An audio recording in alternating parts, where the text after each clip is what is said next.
Baahubali fever మామూలుగా లేదు. ప్రపంచవ్యాప్తంగా తెలుగు సినీ అభిమానులు ఈ సినిమా గురించే మాట్లాడుకుంటున్నారు. అలాంటప్పుడు ప్రభాస్ అడ్డ భీమవరంలో పరిస్థితి మామూలుగా ఉంటుందా?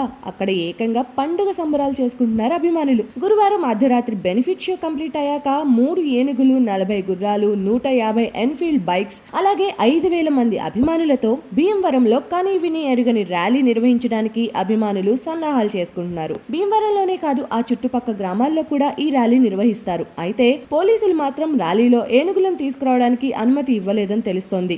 బాణాసంచా ధాటికి ఏనుగులు చెల్లాచెదరయ్యే ప్రమాదం ఉందని పోలీసులు భావిస్తున్నారు. ఒకవేళ ఏనుగులకు పర్మిషన్ ఇవ్వకపోతే మరో 20 గుర్రాలను సమీకరించి ర్యాలీని అట్టహాసంగా జరిపించాలని భావిస్తున్నారని తెలుస్తోంది. మొత్తానికి ఒక సినిమా కోసం ఈ స్థాయిలో ర్యాలీ నిర్వహించడం టాలీవుడ్ లోనే చర్చనీయాంశమైంది. భీమవరం బుల్లోళ్ల హడావిడి చూసి నైజాంలో ఉన్న ప్రభాస్ ఫ్యాన్స్ కూడా ఈ తరహా ర్యాలీ ఒకటి నిర్వహించాలని భావిస్తున్నట్టు సమాచారం.